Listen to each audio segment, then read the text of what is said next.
તાપીમાં લોકશાહીનું ચીરહરણ, ભ્રષ્ટાચારના સમાચાર છાપતા પત્રકાર પર 50ના ટોળાનો હિચકારો હુમલો. તાપી જિલ્લામાં કાયદો અને વ્યવસ્થા જાણે ઠપ થઈ ગઈ હોય તેવો ઘાતકી કિસ્સો સામે આવ્યો છે. જંગલની જમીન પર થતા ગેરકાયદેસર દબાણોનો પર્દાફાશ કરનાર જીજે દેશી ન્યૂઝના પત્રકાર અને વિરલ મહેશભાઈ ચૌધરી પર સત્તાના નશામાં ચૂર અસામાજિક તત્વોએ જીવલેણ હુમલો કર્યો છે. આ હુમલો દર્શાવે છે કે ભ્રષ્ટાચારીઓના મનમાંથી પોલીસનો ડર સાવ નીકળી ગયો છે. જ્યારે સત્ય બહાર આવે છે ત્યારે અસત્યના પાયા હચમચી જાય છે.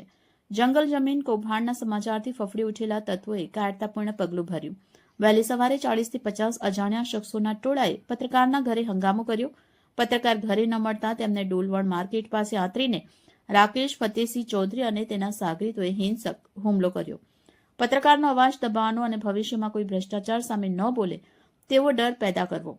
આ ઘટના બાદ પત્રકાર આલમ અને સ્થાનિક જનતામાં અનેક સવાલો ઉઠી રહ્યા છે.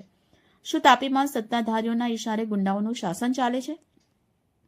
50 લોકોનું ટોળું પત્રકારના ઘરે પહોંચે ત્યાં સુધી ગુપ્તચર તંત્ર શું ઊંઘતું હતું?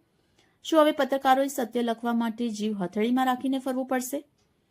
કલમનો અવાજ દબાવી શકાય છે, પણ સત્યને કચડી શકાતું નથી. જો આજે પત્રકાર સુરક્ષિત નથી તો આવતીકાલે સામાન્ય જનતાનો અવાજ કોણ બનશે? હાલમાં આ મામલે તાપી એસપી અને ડોલવણ પોલીસ મથકે ફરિયાદ કરી છે. પત્રકાર સંગઠનોએ ચીમકી આપી છે કે જો આરોપીઓ સામે દાખલારૂપ કાર્યવાહી નહીં થાય તો આંદોલન છેડવામાં આવશે. રિપોર્ટર અભિષેક પાનવાલા, હલચલ ભારત ન્યૂઝ 24, સુરત.